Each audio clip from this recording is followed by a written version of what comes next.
Hello friends, welcome back to my channel. कैसे हैं आप सब? आई होप आप सब अच्छे होंगे। और मैं यहाँ पर एक और नए टॉपिक के साथ आप सबसे मिल रही हूँ, जो कि बहुत इंटरेस्टिंग टॉपिक है। तो चलिए देख लेते हैं क्या टॉपिक है।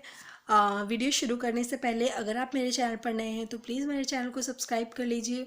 और मेरी वीडियोस अगर आपको पसंद आती हैं तो प्लीज़ लाइक कर दिया करिए। आपके लाइक से मुझे बहुत ज़्यादा मोटिवेशन मिलता है।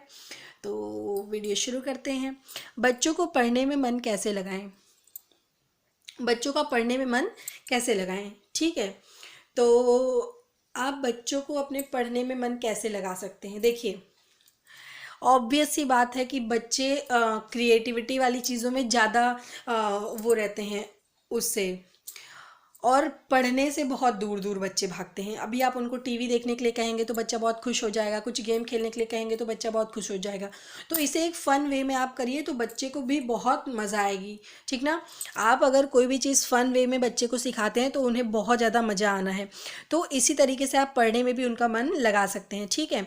सबसे पहला जो पॉइंट है वो क्या है कि टफ सब्जेक्ट को आप पहले कराएं। जैसे मान लीजिए बच्चे को आपके कोई सब्जेक्ट नहीं पसंद है, या मतलब हिंदी है, जैसे बच्चे नहीं लिखना चाहते हैं जल्दी, ठीक ना? तो आप उसको पहले करवाइए। ठीक है। और सबसे पहली बात तो ये है कि आपको जितने जितने सब्जेक्ट में करवाना है काम, वो सब्जेक्ट आप उसके सामने बता दीजिए कि इतने सब्जेक्ट्स में आपको काम करवाना है, 1 2 3 4 जितने भी आपको करवाना है वो आप उनको बता दीजिए कि इतने सब्जेक्ट्स में आज आपको काम करना है। और आप बच्चों को अपने 2 3 टुकड़ों में भी पढ़ाई करवा सकते हैं। मेरी बेटी है 5 ईयर्स की है, उसको मैं खुद इस तरीके से टुकड़ों में स्टडी करवाती हूँ। क्योंकि ये जब से कोरोना एंड ऑल आया है, लॉकडाउन वगैरह हुआ है, स्कूल चल नहीं रहे हैं, तो इससे क्या होता है कि बहुत टाइम मिल जाता है दिन भर में। स्पेशली छोटे बच्चों के लिए तो और भी ज़्यादा टाइम मिल जाता है। तो उनको आप, होता है ना, छोटे बच्चे कंटिन्यू बैठ करके पढ़ाई नहीं करना चाहते। आप चाहे कि आप उनको 2 घंटे 2.5 घंटे लगातार आप उनको पढ़ाई करवा लीजिए तो वो पॉसिबल नहीं है। अगर आप फ़न वे में करवाते हैं तो वो बिल्कुल कर लेंगे, 2 से 3 आवर्स भी वो लोग अच्छे से पढ़ाई कर लेंगे। लेकिन अगर आप उन्हें कोई मतलब ऐसे बोरिंग से आप बोलो कि नहीं बेटा लिखो लिखो लिखो, तो बच्चा नहीं करेगा। तो उसे बहुत ज़्यादा इंटरेस्टिंग बनाने के लिए आप क्या कर सकते हैं कि आप स्टडीज़ को दो 2 या 3 पार्ट्स में डिवाइड कर सकते हैं। देखिए, और जब एक बार बच्चा पढ़ने के यूज टू हो जाएगा, जब उसे मतलब सारी चीज़ें आने लगेंगी कि हाँ वो धीमे धीमे चीज़ों को कर ले रहा है। होता क्या है, जब आपका बच्चा प्री नर्सरी में होता है या छोटे क्लास में होता है तो उसको थोड़ी थोड़ी चीज़ें लिखवाई जाती हैं। तो उसको आप उसी तरीके से होमवर्क करवाएं कि अगर प्री नर्सरी में आपके बच्चे को मतलब बस 4 लाइन्स में ही होमवर्क करना है, जैसे ये ऐसे ऐसे करके आधे ही कॉपी में करना है, तो उसको उतना ही करवाइए, उसको ज़्यादा मत करवाइए। लेकिन जैसे जैसे आपका बच्चा क्लास में आगे बढ़ रहा है, वो फर्स्ट सेकेंड में पहुंच रहा है, तो उनको राइटिंग करवाने का और ज़्यादा आप टाइमिंग बढ़ा सकते हैं। मैं अपनी बेटी को भी टुकड़ों में स्टडी करवाती हूँ। मैं उसको मॉर्निंग के 1 आवर में करवा दिया, फिर आफ्टरनून में 1 आवर में करवा दिया, या इवनिंग के 1 आवर में करवा दिया। तो मैं उस पर डिपेंड्स होता है कि उसके कितने सब्जेक्ट मुझे करवाने हैं। तो मैं उससे पहले ही बोल करके रखती हूँ कि हाँ आज आपको ये 2 सब्जेक्ट करने हैं, तो ये 2 सब्जेक्ट अभी मॉर्निंग में करना है और 2 सब्जेक्ट इवनिंग में करना है, तो वो मान जाती है। या अगर तो मैंने उसको उस तरीके से कुछ दिन करवाया, वो बहुत ही अच्छे से कर लेती थी। 2 मॉर्निंग में करती थी, 2 इवनिंग में करती थी। फिर धीरे धीरे करके उसको मैंने मतलब बहुत ज़्यादा अप्रिशिएट किया कि बेटा तो आप बहुत जल्दी कर लेती हो, फटाफट आप कर लिया करो, फिर शाम को आपको और भी चीज़ें करवाएंगे। या जो भी आप अपने बच्चे को थोड़ा बहुत लालच दे सकते हैं कि हाँ आपको ये करवाएंगे, शाम को आपको वो करवाएंगे, आपको ये आपको खेल खिलवाएंगे। तो आप उन्हें इस तरीके से बता सकते हैं। ठीक है। तो अब क्या करती हूँ मैं उसको मतलब एक साथ में ही 4 सब्जेक्ट करवा देती हूँ। लेकिन आपको थोपना भी नहीं है। अगर बच्चा कर रहा है तो ठीक है, नहीं कर रहा है तो आपको उसको एक आधी सब्जेक्ट जो बचा है वो आप उसको बाद में भी करवा सकते हैं। लेकिन आपको ये बोलना है कि आपको आज ही करना है। ऐसा नहीं है कि अभी बच्चे ने कहा नहीं मैं बस 2 सब्जेक्ट करूंगा या 3 सब्जेक्ट करूंगा, फिर मैं इसको शाम को करूंगा, फिर शाम को बच्चा कह रहा है कि नहीं नहीं मुझे नहीं करना है। तो ऐसा आपको बिल्कुल नहीं करना है। अगर आपने बच्चे से बोला है कि आपको ये शाम को करना है तो बच्चे से आप करवाइए। वरना बच्चे को अगर आप एक दिन नहीं करवाएंगे ना, तो बच्चे को यही लगेगा कि अब तो मम्मा कुछ कहेंगी नहीं, ऐसे मैं रोज कर सकता हूँ। तो ये मत कराइए। अपने बच्चे को आप जो आप टाइम टेबल बनाते हैं उसके अकॉर्डिंग ही चलवाइए। अगर एक आध दिन टाइम टेबल कुछ इधर उधर हो जाता है तो उससे कोई बात नहीं है। लेकिन आप उसे कोशिश करिए कि आप डेली बेसिस पे उसी तरीके से आप करवाने की कोशिश करिए। तो सबसे पहले उसे टफ सब्जेक्ट करवाएं। ओके। जैसे अगर हिंदी उसे टफ़ है तो उसे आप टफ़ सब्जेक्ट करवाइए, पहले आप हिंदी करवा दीजिए, देन फिर उसको अप्रिशिएट करते जाइए कि वाह आपने तो इतना सुंदर लिख लिया, आपका तो 2 लाइन हो गए, आपके तो इतने लाइन हो गए।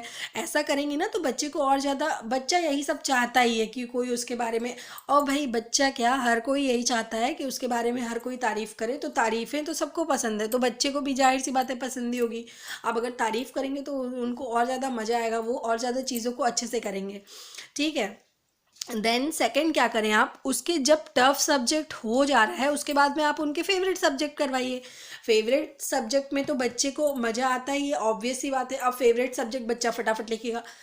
अगर आप उसे पहले उसके फेवरेट सब्जेक्ट लिखवा देंगे, फेवरेट में तो वो फटाफट फटाफट मन लगा के लिख लिया, एंड देन जब टफ सब्जेक्ट की बारी आएगी तो वो आनाकानी करेगा कि नहीं अब मुझे नहीं करना है या जो भी है। तो सबसे पहले उसको टफ करवाइए और टफ सब्जेक्ट के लिए अप्रिशिएट करिए उसको, एंड देन जब उसका टफ हो जाएगा देन वो अपने आप फेवरेट का तो अपने आप कर ही लेगा, वो जो उसको मज़ा आता है उसमें। और हर बार आप उन्हें उनको मतलब प्रोत्साहित करें, उनका और ज़्यादा मतलब मनोबल बढ़ाएं, उनको सब चीज़ों के लिए उनको कहने का मतलब उनकी तारीफ़ करें कि हाँ आप बहुत अच्छा लिख रहे हो या जो भी है, ये सब हो गया। ठीक है, तो ये 2 टॉपिक हो गए। देन थर्ड क्या है, बच्चों को बताएं कि उन्हें इतना काम करना है एक टाइम में, जो कि मैंने अभी आपको बताया है कि बच्चों को आप ये हमेशा बता के रखें कि बच्चा मतलब आज आपको इतना होमवर्क करना है इतने सब्जेक्ट में। उनको ये चीज़ें आप पहले से ही क्लियर कर दीजिए। अब वो उनकी हेडेक है, अब आप उनसे पूछ लीजिए कि आपको 1 टाइम में करना है या आपको 2 टाइम में करना है, आपको मॉर्निंग में करना है या इवनिंग में करना है। इस तरीके से आप उन्हें कर सकते हैं। और हर चीज़ के लिए टाइम डिसाइड करिए। जैसे आप अगर मॉर्निंग में उन्हें आप राइटिंग करवा रहे हैं, ठीक है, मॉर्निंग में अगर आप राइटिंग करवा रहे हैं तो आप इवनिंग में उन्हें राइम्स करवा सकते हैं या और भी एक्टिविटीज़ करवा सकते हैं। तो इस तरीके से आप उनका टाइम बनाइए कि आपको मॉर्निंग में ये करना है, इवनिंग में ये करना है। आप उनसे पूछ लीजिए कि आपको राइम्स अभी करनी है या फिर अभी आपको लिखना है। तो इस तरीके से आप अपने बच्चों से डिस्कस करके जो भी उनको अच्छा लगे तो आप उस अकॉर्डिंग चल सकते हैं।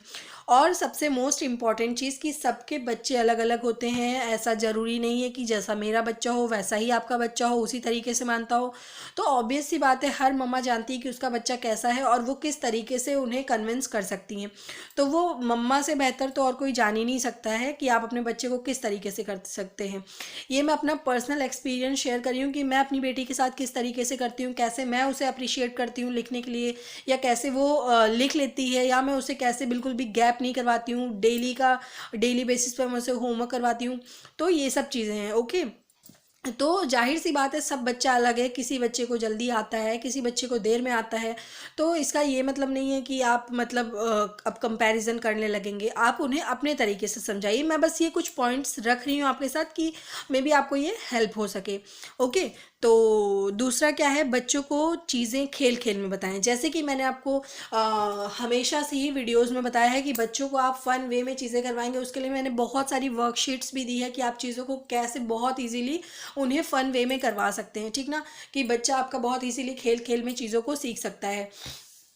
तो एक तो ये चीज़ हो गई है। और लास्ट है, टुकड़ों में पढ़ाई करवाएं।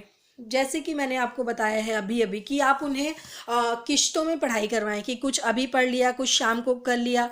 ये इसीलिए कि देखिए, ये मैंने खुद से सोचा है कि जब मैं उसको एक साथ ही पढ़ाई करवाती थी तो वो पढ़ाई नहीं करती थी। तो मैंने फिर कहा कि चलो हाफ हाफ डिवाइड करके आप पढ़ाई करो, कि हाँ अभी कुछ होमवर्क कर लेना, बाद में कुछ होमवर्क कर लेना, इस तरीके से। तो ये मेरा एक्सपीरियंस है जो मैं आपसे शेयर कर रही हूँ। अगर आपका बच्चा 1 टाइम में होमवर्क कर लेता है, बहुत अच्छी बात है। आप उन्हें इवनिंग में फिर आप उन्हें कुछ भी करवा सकते हैं, या फिर राइम्स करवा सकते हैं, या उन्हें और भी जो भी चीज़ें हैं वो करवा सकते हैं। ठीक है, तो इस तरीके से आप उनका टाइम जो है डिवाइड कर सकते हैं। और बच्चा हर बच्चा अलग होता है, मैं बार बार बोल रही हूँ। तो आप अपने बच्चे के अकॉर्डिंग जैसा भी उन्हें सही लगे, जैसा वो करना चाहते हैं वैसे करवाएं। बट ये सारी चीज़ों को ध्यान में ज़रूर रखिए।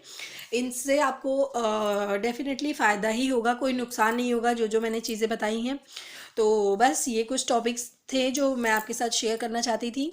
और बस यही थी आज की वीडियो। होपफुली आप सबको पसंद आई होगी। अगर पसंद आई हो तो प्लीज़ इस वीडियो को एक लाइक कर दीजिएगा, शेयर कर दीजिएगा।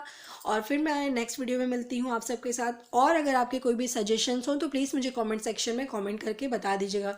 मैं मिलती हूँ आपसे नेक्स्ट वीडियो में। तब तक के लिए bye and thank you so much for watching.